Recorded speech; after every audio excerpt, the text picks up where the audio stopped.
This is Karen with newclevelandradio.net, and it is time for Avoid the Maze. And the interesting part is before we went live, DP Knudten, right? Very good. Hey, I did it Perfect. right. Hey, we were talking about communication, and I'll tell you, DP, when I was graduating high school in the dinosaur age, I told my parents I wanted to be a communications major. And my parents looked at me and they said, you know what? You're going to go to school. You're going to get a degree in education. You'll marry a nice guy. You'll stay home. You'll take care of babies.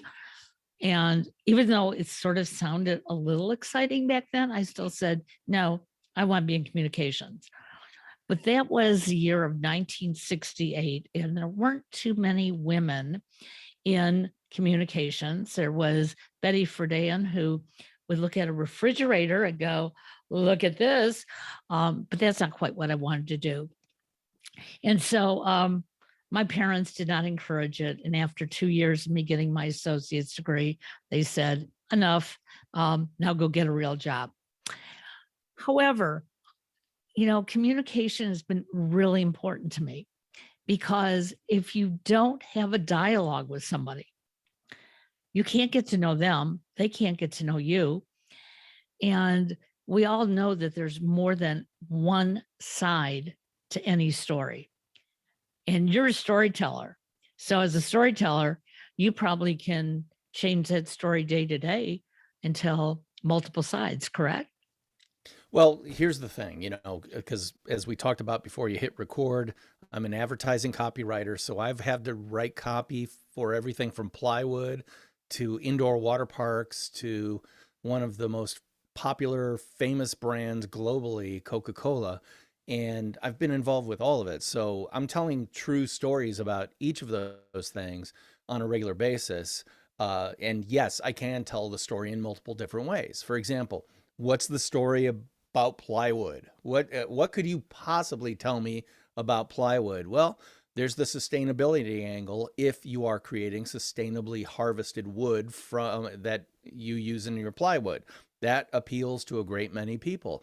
You could tell the story about the affordability of it or the profit margin it gives you back if you're a contractor.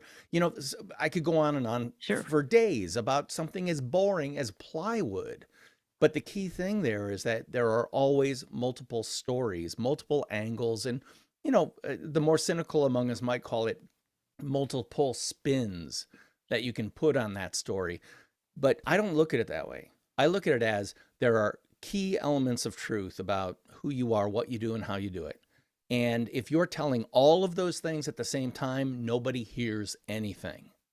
If you tell one specific story to one specific audience and ideally to one specific person, you are going to be far more effective because you are tailor making that communication and doing what you said. You use the word very quickly, but I want to underline it. You said the word dialogue. What is that? Latin for two. There are two sides, and you mentioned two sides to every story. A good communication is a two-way conversation. So Absolutely. you may have gone into communications back in the day, but I think anyone who's paying attention now should be thinking, no, I went into conversation. And that's what I need to really develop is my conversation skills, not my communication skills. And Yeah. again, we Yeah. were talking about it. Communication can be a one-way street where I just throw things right at you. If that's what I'm doing today in this marketplace, in this world, in this global situation, I'm losing. So when I got this interest in communications, um, it was my junior year in high school. I was told that I needed to get involved in an outside activity. So I decided to join the debate club because I wasn't one who would argue. I always took the back seat and said, okay, Kay, if you say it's right, it's right. And I had an instructor who said to me, you have to learn all the different sides of an issue, and you have to be able to defend your side. And I said, okay, I'll try it. And our first debate that we went to, in theory, we had all the right points. We conducted ourselves perfectly. The other side was a little more loud and boisterous about the whole thing. They ended up actually winning. And I remember afterwards, and I was the only girl on the team, just standing there, tears pouring down my face, saying it wasn't fair. And the coach said to me, "You learned the biggest lesson in the world. Life is not fair. And if you don't describe something so that the other person understands it and can agree with you, you're going to lose. So either be prepared to lose or be prepared, as like you said, to have that conversation, but it cannot be one-sided." And I realized in that first debate, I wasn't listening to the other side. I had all my notes and I was talking about everything that I had. And he said, "You were right, but you didn't rebuttal them. And so therefore, who is going to believe you?" So I know things haven't changed since the 60s, but do you see a difference in what used to be known as terrestrial radio compared to all of the podcasts and internet stations that we have? How maybe the truth is a little exaggerated? Well, specifically in the podcast space, yes, you can grab your own little slice, your own little niche, and become the master of that niche. And you can definitely play fast and loose with the facts and all that stuff because most podcasters never spent a day in a journalism class. They never learned about journalistic ethics. They never learned how to interview the way that journalists do. And instead, they're doing what people do, which is I'm having a conversation. And if the conversation, by the way, I get to curate who's on my podcast so I can have the conversation I want to have with the expert I want to have. For example, I was just watching today on the morning news about the current imbroglio going on with Spotify and Joe Rogan and Yep. Neil Young and Joni Mitchell and all that stuff. For listeners who are not aware of what's going on, Joe Rogan, huge podcaster, Spotify bought his podcast for $100 million. Well, he started having on experts that leaned toward the, let's call them the fact loose crowd, the experts that were kind of naturally contrarian, and they didn't bring deep data, but they brought in deep convictions. And just like you described with your debate experience, the data scientists don't win on his program because he is cooking the books, if you will, on what's important. And what's more important on his podcast right now, in my humble opinion, is not the depth of research or data that you bring to the fight, but the passion with which you present your position. And as you were describing your debate experience, something popped into my mind, and it's anybody who's been in sales for any period of time has heard the phrase, sales is nothing more but than the transfer of enthusiasm. My enthusiasm for this product, let's say plywood, my enthusiasm for this plywood transfers to you successfully in the form of a transaction or an engagement. So I'm really excited about this stuff. And if you're a good salesperson, you know all the aspects like you did on your debate, but you read the audience and go, they don't care about this. They don't care about this. They don't care about this. I'm not playing those cards. I'm playing this card because I know it means something to them. I'm playing this card because I know they're excited by it. And I'm playing this card so that they understand exactly. I'm tailor making my communication, my storytelling specifically to them. And again, going back to it, it's not necessarily strictly a data exercise, because here's the difference. And I love to tell this story, and I've never served in the military, but I'm a big military history buff. So, on my more imaginative days, I'm thinking of myself as a soldier in the trenches of World War I. And you're lined up and you're getting ready to go over the top. They blow the whistle, you start going, one of your buddies, you're mowed down by machine guns, all that stuff. One of your buddies is out there and you get back to the trench safely. And all you hear is that buddy's voice out there screaming, help me, help me. Intellectually, every intellectual argument you can make is saying, stay in the trench, stay in the trench, do not leave the trench. But the emotional imperative of a buddy who you love and care about being possibly dying out there, that gets you out of the trench. And to distill this down a little bit more, intellectual argument begets more intellectual argument. Stay in the trench, stay in the trench. There's so many reasons for me to stay in the trench. Sure. But the emotional argument of help me, I'm dying out here, leads to action. Thought versus action. If you can engage in your storytelling, the things that encourage action, then you're going to be one heck of a copywriter for advertising and marketing. And if you can engage that same storytelling for yourself, you're going to be a much better advocate for yourself. Because again, I could tell you about all my certifications and my resume and where I've been, or I could tell you about, when I self-produced my own book, when I self-published, I didn't even think I could ever self-publish a book. The idea of writing a book is something I've wanted to do for decades, but I never thought I could do it until a friend asked me, hey, do you want to write a book together? And he knew that I could do all the grunt work, the actual publishing part, and we could get a book done. And so all of a sudden I'm telling a story and you're going, oh, I've always wanted to write a book. I've wondered about self-publishing. You've got something I want to learn about. Tell me more, tell me more, tell me more. Storytelling, it gets people to want to know more, Right. whether it's engage with it more to buy the product or service, or just pay more attention to you, listen to your podcast. Again, intellectual arguments are great for making people think more. But storytelling, especially with an emotional layer associated with it, is really better for getting people to act more. So what's your goal? Getting them to think or getting them to act? Well, it's a combination though.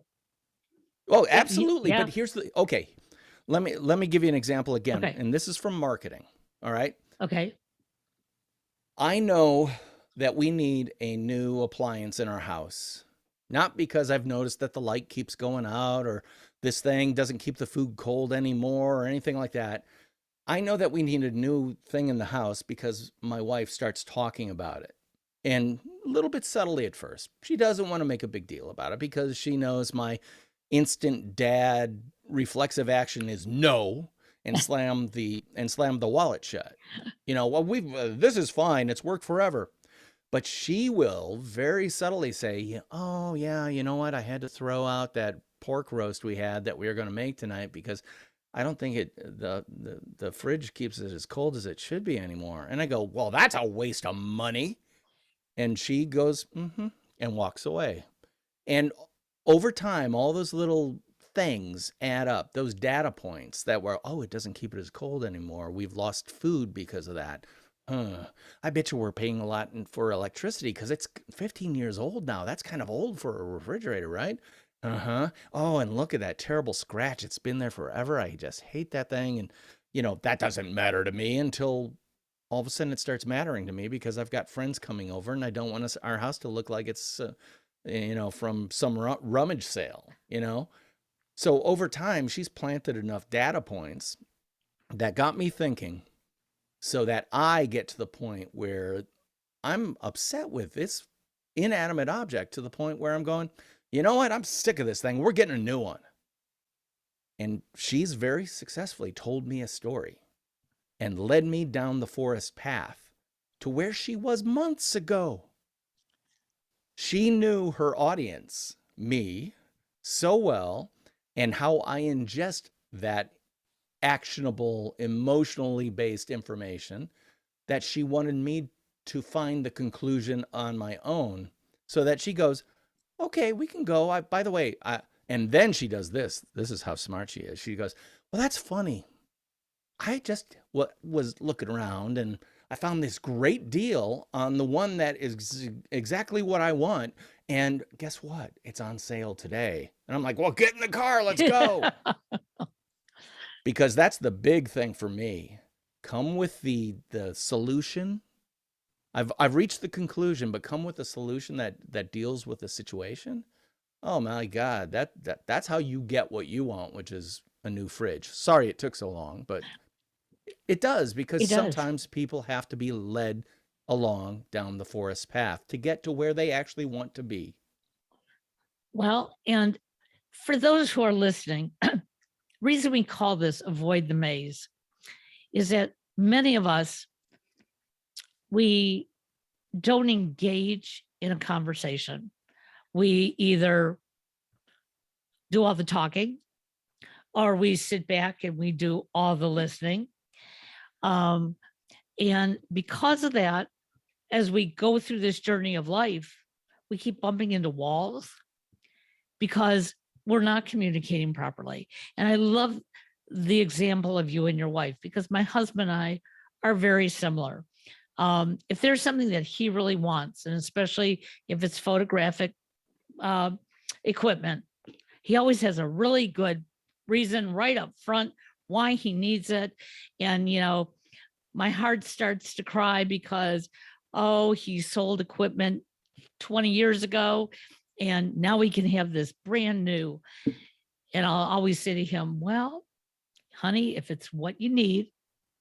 And then he looks at me and goes, well, it's what I want. And there's a difference between want and need. And so That's right. now we can have that conversation. Um, and if it's just a want, sometimes it's not going to happen. If it's a need, and a lot of times he can prove it to me, he either needs it for business, he needs it for my side of the business, or guess what? We just really don't have that. And this is why. I want people to understand that it's not just talking to each other. And I think that's what's going on in our society right now, especially through texting, email, sending emojis back and forth. In fact, I had a gentleman who called me last week and said he wants to learn how to send a text message with emojis to his wife. And I didn't quite understand what he was asking. I thought he just wanted to add, a smiley face or whatever. And he said, no, I don't want to use any words. I wanted to learn the emoji language. And I started thinking about it. And that's what we've come down to, that we don't even want to use words with each other. We just want to flash a couple pictures and have somebody be able to say, that's what we're feeling. Yeah, well, believe me, I'm a big word guy, so I'm all about words, but I'm also a lazy typist, meaning I want to use as few words as possible. And in fact, there's a lot of stories about writers who in the past have said literally, I'm sorry this letter is so long, I didn't have time to write it as short as it should be. That Interesting. type of idea, which is I want to take out the fluff to get down to the meat of the matter. But I still love words. But here's the one thing I will say about emojis: if you're just trying to do a sentence as emojis, okay, that's kind of, that is what it is. Yeah. I'm not going to cast aspersions about it. But the power of an emoji in a sentence is it can add this beautiful full color punctuation point when you want to. Like, I like to say to my wife every morning, good morning, beautiful. Sometimes she's out of the house before I even see her. So for me to type the words good morning, beautiful, and add a heart on the end of it, it's just this Sure. beautiful, heartfelt exclamation point that the second she sees it, there's a little bit of grin on her face. She's got a little bit of a smile. And, is that a bad thing? Absolutely not. The question is, what are you trying to do?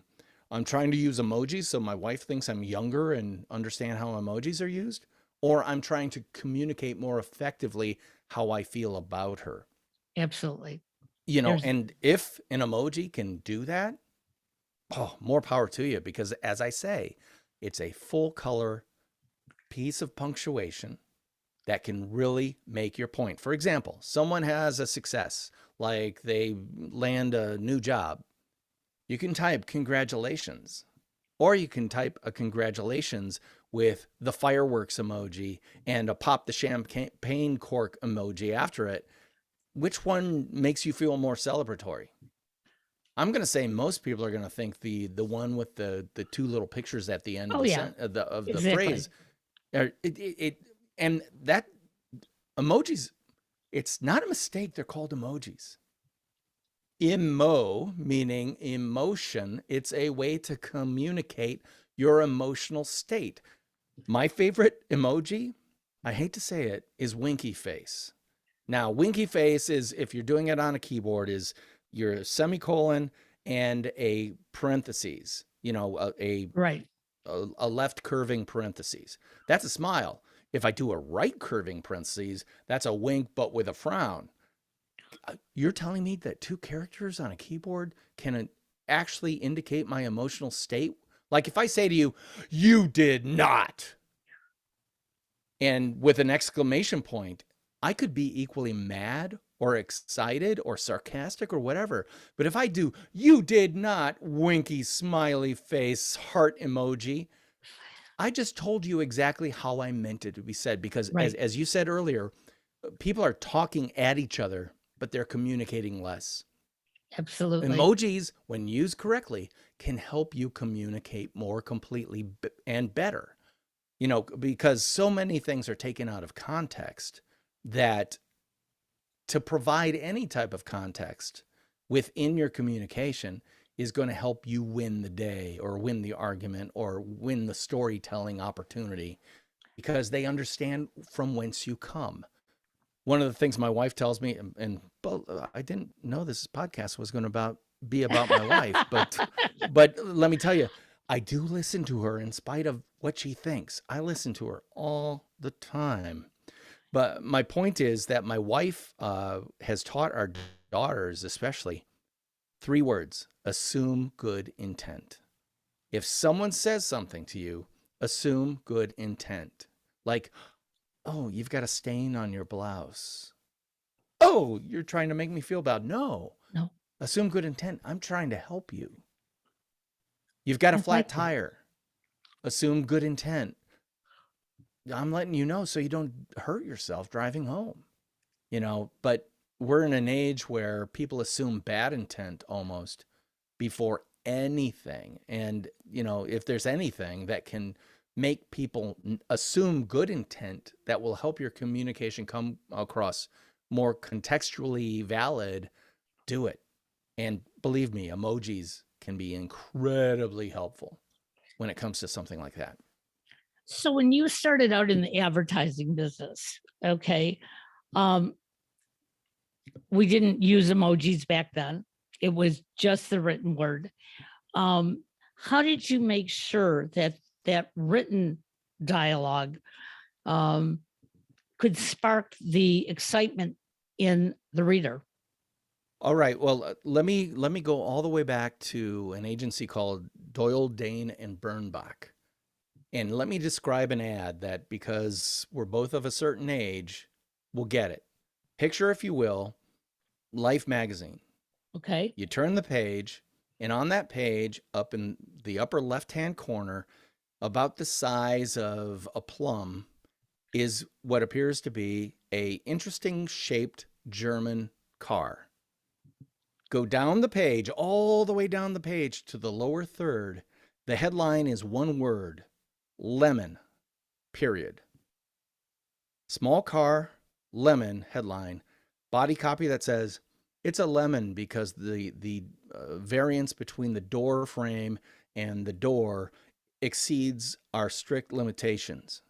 This will never go onto a dealer's lot. And I'm making up the copy based Right. on what I Sure. believe it to be. It was for the Volkswagen Bug. And it was this arresting image that caught your eye.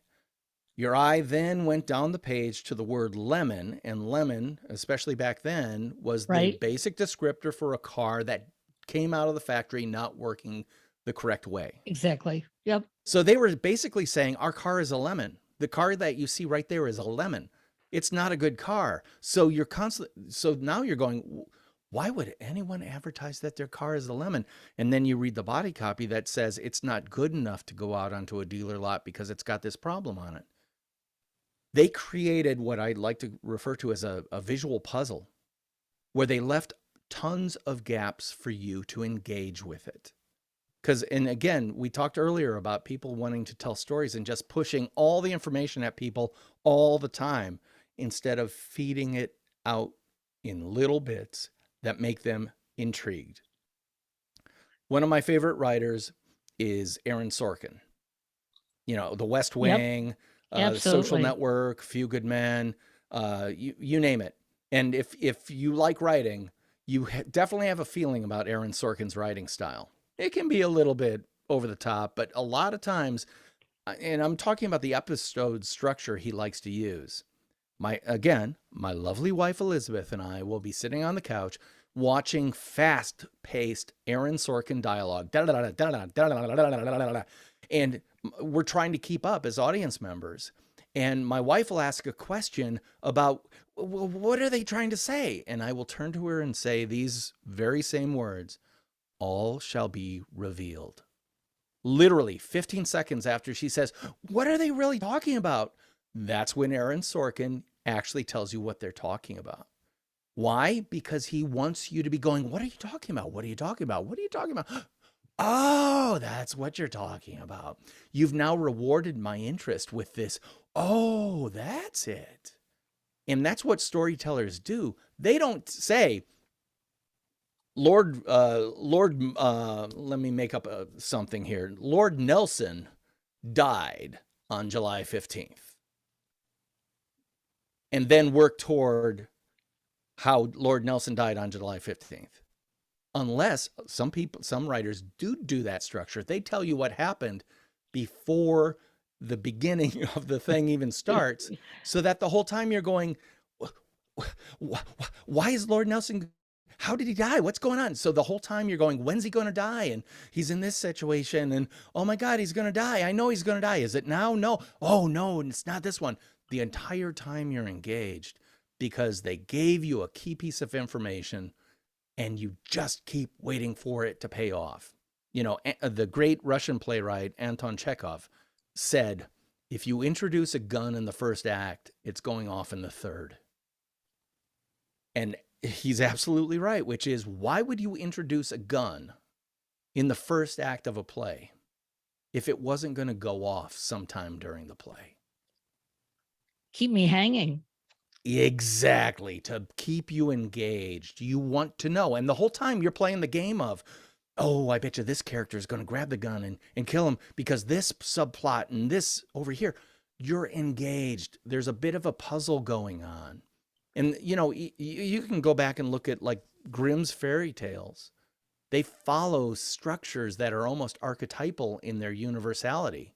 And people, even children, understand that, ooh, Hansel and Gretel, they're going down the forest path. They're following, they're going, don't go. What's going to happen? Well, guess what? They had already introduced the woodsman early on who comes in and kills the witch. Right. Now, the woodsman, you forget about. Unless you're going, I bet you the woodsman factors in here. What's the woodsman got to do with this? And then when he shows up and kills the witch, oh, thank God.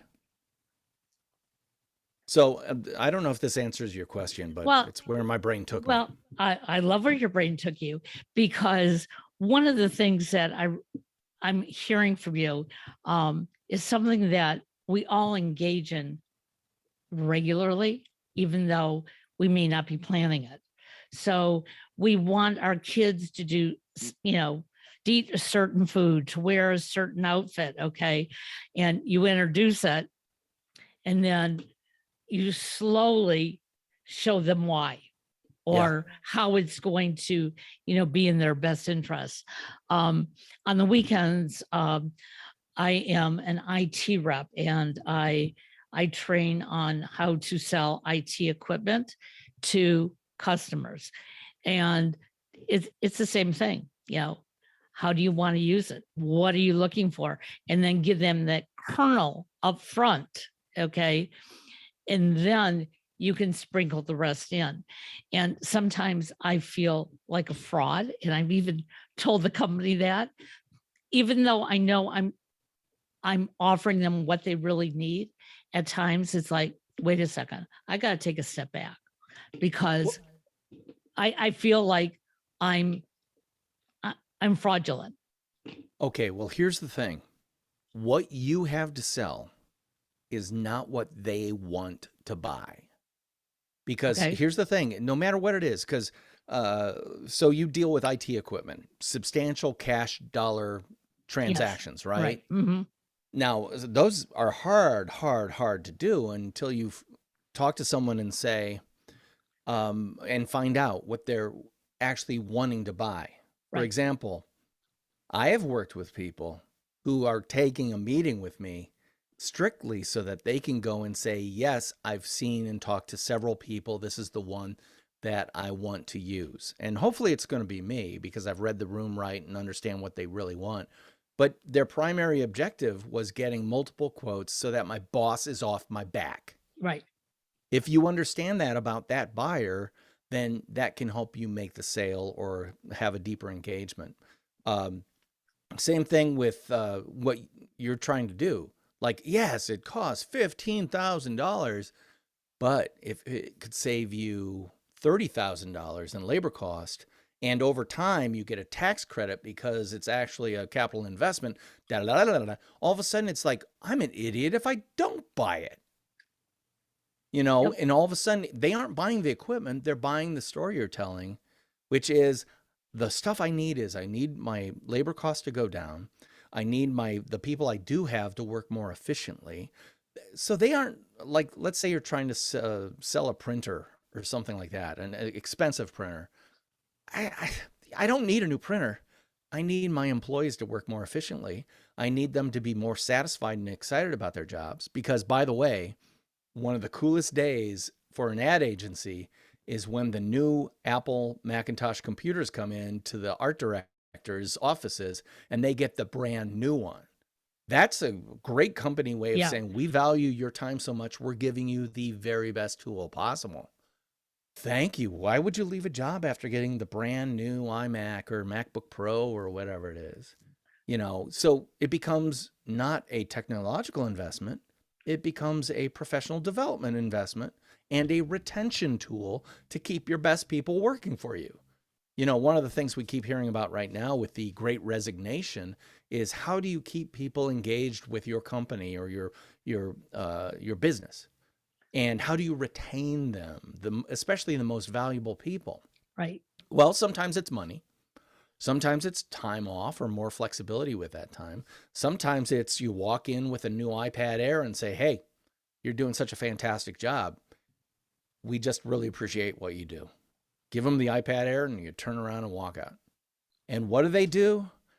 They get on the phone or via text to their spouse or partner and go, you won't believe what I just got. And all of a sudden it's a recruitment tool too, because you're telling a story about your business, which is we value employees. We want to keep you around. We want to help develop you as a person and as a professional. Why would you want to leave an opportunity like that? So anyway, that's kind of off topic, but I do want to get back to kind of what you were talking about, which was the want versus need thing. People will always tell you what they want. Right. But a good listener, a good conversationalist will listen between the lines to discover what they need. Now, I always have told the people who I work with in creative departments, you understand they aren't buying our creativity or our color sense or our typographic taste. They're buying, for the most part, pain relief. They have this huge pain. And let's just say they have a trade show coming up in 6 months. They have a huge pain called trade show. And if we come to them and say, we can take that pain off your plate, we'll do it for this price, which we know fits your budget because we've asked the right questions and understand what your interests and wants are. But what you really want is, I just want that trade show off my plate and onto someone else's. They're taking care of it. And let me give you another example related to that. So many times a client will say, I just need to see it by Friday. Sometimes it's not ready to be done by Sure. Friday.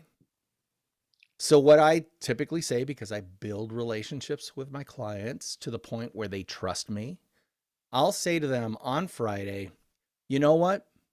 We aren't quite happy with it where it is right now. If you'd like, I'll show you an in progress so you can see where we are and why. I'll even point out the flaws and why it's not perfect yet. I wanted to honor your request to see something by Friday, but it's just not ready yet. Every single time I do that, they say, oh, that's okay. I just wanted to know it was done so I could have a good weekend because I've got a long 3-day weekend coming up. I didn't want to think about this at all. And my demonstrating that I already have thought about it and we're already working on it and we want it to be as good as you want it to be, they then go, oh, you've got it covered. Pain relief. Oh, thank you. I don't need to see it. No, we'll look at it next Wednesday. And I was ready to show it to you on Monday. So if Wednesday gets us a couple more days, yay. But do you see the difference? Right. She Exactly. wanted to see it on Friday, but she said she needed to see it on Friday. But what she wanted was, I want to have a weekend where I don't have to worry Think about it. about exactly. Exactly. And who was the slacker who didn't get it done by Friday? Nobody. No ill will was created because her unmentioned want was met because I paid attention to that, not what she said she needed. So why is it that we don't teach students how to listen? That was my biggest problem in school. I was Well, told, here's an assignment, read it. Okay. And I would read it, but I didn't retain it really well because I'm one of those people, they have to put it into action. Okay. And if I can't put it into action and discuss it and talk about it, it just sort of like goes in one side out the other. Um, and as a student, um, I didn't know how to really listen to, because there was no listening. It was trying to absorb things. well, that's because it's the old model of advertising, which is I push stuff at you. I'm standing at a lectern in a lecture hall pushing stuff at you. And even if I use new technology with flat screens and smart boards and all that stuff, I'm still pushing stuff at you. If you look and think about the best teacher you've ever had, almost without fail, it'll be the one who said, forget everything, here's the syllabus. I have to give it to you because that's what's required, but we're going to have a conversation about a specific topic. Do you remember the Sidney Poitier film To Sir with Love? Yes. Every teacher who's ever seen that film says that's why I went into teaching. It is so exciting. And if your listeners, especially any younger listeners, have never seen To Sir with Love, starring Sidney Poitier, who just died, Yep. bless his soul, go watch that movie because that was the antithesis of what you were implying, which was he was not a professor behind a lectern. He was in the lives of these kids, talking to them about life because they were at the stage where they were going to be transferring from high school age students into adults. And they were essentially screaming for, please tell us how to be a successful adult. And he was smart enough to listen, not to what the administration said these kids need, but what these kids desperately want, which is, I'm scared to death. My dad's going to kick me out the day I graduate. What do I do? Where do I go? How do I get a job? And they put up a brave face or, kind of a braggadocio and overly confident. Here's the thing about the overly confident. They are more scared than anybody on the face of this earth. Talk to You're right. anybody who is, I don't know, standing on a stage in front of a bunch of screaming people and they're talking confidently about everything. And I'll show you someone who is an absolute frightened rabbit behind the scenes. And all it would take is the right pinprick and their balloon is going to blow up in their face. That type of false confidence is that overconfident thing is almost a perfect teller of the tale of that person. Meanwhile, someone who's confident enough to throw out the syllabus and say, you know what? And I've done this before when I've taught classes. I say, I'm supposed to be teaching you this stuff. Instead, I'm going to ask you some questions about how you buy and engage with products and services. Because let's just assume it's a advertising or marketing Sure. class. And I'll hold up my iPhone and say, how many people in here have an iPhone? And, how many people have Android? Hands will go up. I say, why do you have an Android phone? And then I'll say the same thing about iPhone. And then I'll ask some questions that hopefully generate some discussion, because here's what you're going to find out. Some iPhone owners are going to say, my friend group uses messages and iMessage, and I don't want to have a green bubble in the conversation. I don't want to be the green bubble kid in the group conversation. Are you that shallow? In some cases, yeah. Other people are going to say, well, I don't want to spend $600, $800 for an iPhone when I can get a similar Android phone for half the price, a third of the price. And then you dig deeper and go, because I don't have the money, I just cannot afford it. I would love to have the luxury item that I consider an iPhone to be, but I can't. And sometimes it leads to a chip on the shoulder, which is, oh, no, I don't want an iPhone. Are you kidding? That's a waste of money. When really what they're saying is, I desperately want one, but can't afford it. So I'm going to overcompensate. Yeah, it happens all the time. Yes, it does. Absolutely. Um, and I find that interesting because this past weekend I was working with a sales associate, and I was trying to explain the difference between wants and needs of a customer. And he's all of, I think, 17, 18 years old. And I said, so, what kind of phone do you have? We went through everything, and he has top of the line everything, plus a brand new car. And I said, so those were all just like given to you, correct? And he goes, yes. I said, so is that what you would have chosen if you were paying for it yourself? And of course, he wanted things that were even more expensive than that. And I said, but now I want to know why. Okay. Because what do you do on your phone? And we started with the phone. And he said, typically I text and I play games. Doesn't really use it as a phone. Young kids just don't seem to. So I said, so it could have been an iPhone or an Android or anything, truthfully. Yep. And he looked at me and he goes, well, yeah, but no, not but.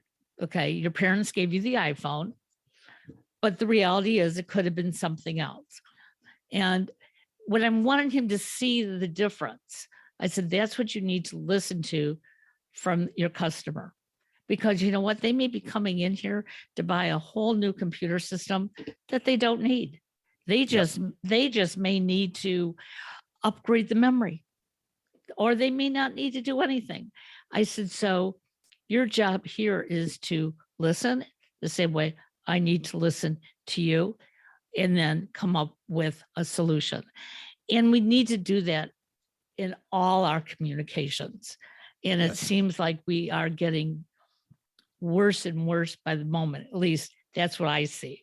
And I hear it in a lot of our podcasts where, I will ask someone like yourself, is there a solution? And typically you and many of my guests know there are solutions. Doesn't mean I have to agree with your solution, but let's hear about it. Let's not argue about it. Let's see what's out there. Yeah. We're living in a pretty fraught political environment in the United States these days.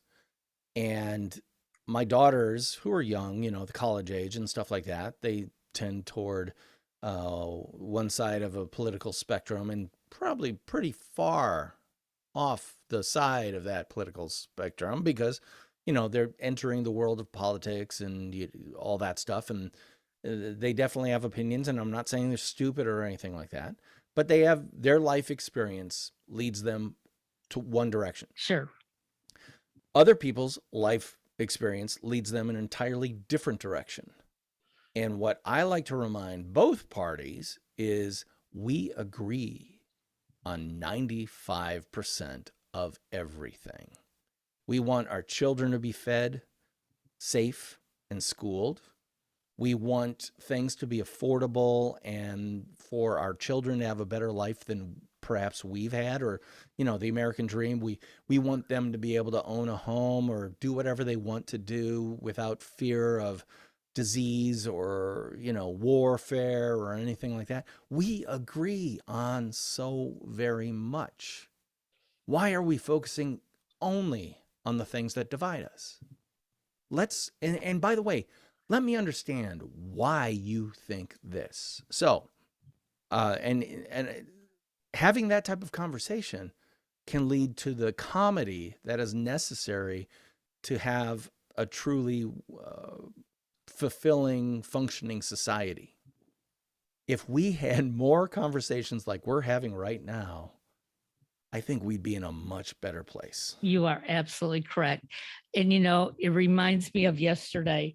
So we live in Northeast Ohio, Cleveland Brown territory. Cleveland Browns have just not been a good football team for a very, very long time. And down south, the Cincinnati Bengals, are going to be going to the Super Bowl. And my son was so upset yesterday, oh, that makes us look so terrible, again. And he was really getting angry. And I said, okay, let's discuss why you feel that way. And I heard about, when he was all of 4 or 5 years old, the Cleveland Browns were pulled out of Cleveland. Okay. He had just figured out what football was. He didn't have a football team. They came back and they started to look good, but they really haven't been good. And he's all about sports. And it was just hurting him personally that his team isn't going to get to the Super Bowl before the Bengals. And I looked at him and I said, but that's life. And you're allowed to feel that way, but to get angry about it and argue, that's not going to help. So so by explaining it to me, I could take on his hurt and pain and understand it and say, okay, feel it, and then move on. Well, and also, if you really want to make him feel better, you can say, you know what? This is right now, you're proving what kind of fan you are of your team. Because right now, there are people right, left, everywhere that are leaving the team. Oh, absolutely. Yeah. Growing up right outside Chicago, I was a Cubs fan when they were making the run in 1968 and stuff like that. And it was like, and then they crash, they crater. And the Cubs didn't do anything for years. I live in Wisconsin now. When I was growing up, it was after Bart Starr, but it was way before Brett Favre. And in between was this glacial period of pain for anybody who liked NFL football in Wisconsin until Brett Favre showed up. And then all of a sudden, all those years of woulda, coulda, shouldas were wiped away. And the joy, you can't experience joy without going through pain first, because you don't know what joy is. Exactly. And so your son has the perfect opportunity to literally define for himself what type of fan he is when it comes to the Cleveland Browns. So he can look back and he can talk to his children and say, you know what? I was there then. That's why I'm here now. And so when they do crush it and they do win, can you imagine what Cleveland's going to do when that happens? Well, it's like when the Cavaliers won. So yeah, I get it. But that's the interesting part, that I was able to hear what he was saying. Yep. And instead of engaging in that argument, which so many of us tend to do. It was like, explain it to me so I can understand. Okay. Right now, I'm feeling neutral. Um, I don't have a team in it. I used to live in Cincinnati. If they win, they win. It's not going to change my life one way or the other. But, for my friends down there, you know, I'm on your side for now. But you are so right that, you know, the engagement is where we are going wrong. If we can engage at a neutral spot, our life could be so much better. Oh yeah. And what that what that requires, open ears, open mind, open heart. If you can approach every conversation with those three things as your kind of neutral spot, you may not make the sale. You may not make them change their mind, but you will at least have built a relationship that over time can become something more meaningful and potentially more successful. Absolutely. Because here's one thing I know for sure. Me yelling the truth at you will not get the truth into your head any faster than me saying, why do you say that? Oh, that's interesting. So, and talk through everything about it. And the whole thing is, I love the analogy of planting seeds. Seeds take a while to get through the hard husk. Yep. To have that dissolve and soften up so that little tiny root things can start coming out. And then the roots get more nourishment, and it takes time. I love that idea of planting a seed because I don't know about you, but in my career, I have planted seeds that did not bear fruit for decades. Right. But they did bear fruit because I planted them. There's the old Chinese saying, what's the best time to plant a tree? 20 years ago or today.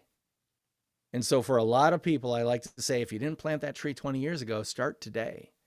And part of that is, a big part of what I do is try to encourage people to tell their completely true, completely you brand stories about the brand you already are. And, that's why I wrote the book I did.